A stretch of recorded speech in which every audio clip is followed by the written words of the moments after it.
Hello everyone, আজ আমি আপনাদের সাথে শেয়ার করব দারুণ একটি সুখবর। আপনারা সবাই আমার কলিগ। দেশের ক্রীড়া ইতিহাসের সবচেয়ে বড় তারকা তিনি। টাইগার সমর্থকদের চোখে বাংলাদেশের চান। সেই সাকিব আল হাসান এখন হত্যা মামলার আসামি। গত জুলাই আগস্টে সংঘটিত বৈষম্য বিরোধী আন্দোলনের তৎকালীন আওয়ামী লীগ সরকারের বল প্রয়োগে অসংখ্য হতাহতের ঘটনা ঘটে, যার প্রেক্ষিতে গণঅভ্যুত্থানে পতন হয় সরকারের। সেই সরকারের সংসদ সদস্য সাকিব আন্দোলন চলাকালীন সময়ে দেশের বাইরে ফ্র্যাঞ্চাইজি ক্রিকেটে ব্যস্ত থাকলেও হত্যা মামলায় জড়িয়েছে তার নাম, যে কারণে তার ক্রিকেট ক্যারিয়ার এখন শঙ্কায়। সাকিব আল হাসান নানা সময়ে জন্ম দিয়েছেন বিতর্কের। ক্রিকেটীয় কারণ তো আছেই, অক্রিকেটীয় কারণও কম নয়। জাতীয় দলে খেলাকালীন সময়ে গত সংসদ নির্বাচনের আগে রাজনীতিতে যোগ দিয়ে আওয়ামী লীগের টিকিটে সংসদ নির্বাচন করেও বিতর্কের জন্ম দিয়েছিলেন।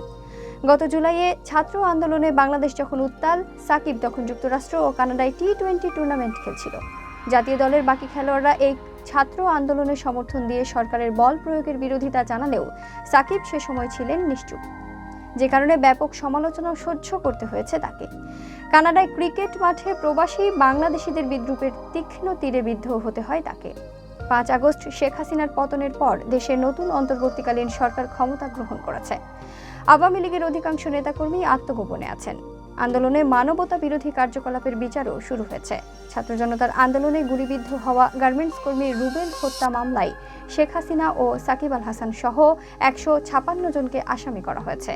এই মামলা এমন সময়ে হয়েছে যখন সাকিব রাওয়ালপিন্ডিতে পাকিস্তানের বিপক্ষে টেস্ট খেলায় ব্যস্ত ছিলেন।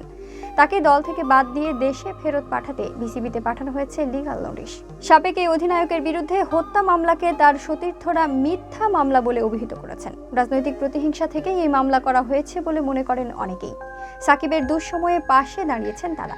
পাকিস্তানের বিপক্ষে ঐতিহাসিক টেস্ট জয়ের পর এই বিষয়ে মুখ খুলেছেন টাইগার দলপতি নাজমুল হোসেন শান্ত।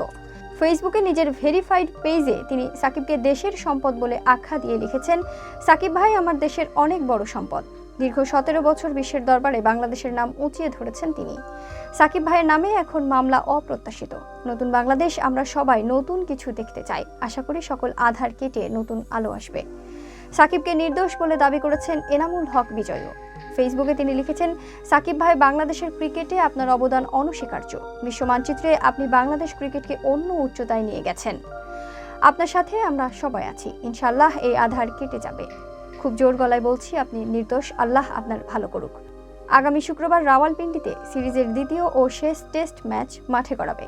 সেই টেস্টের একাদশে সাকিবকে রাখা হবে কি না তা এখন দেখার বিষয়।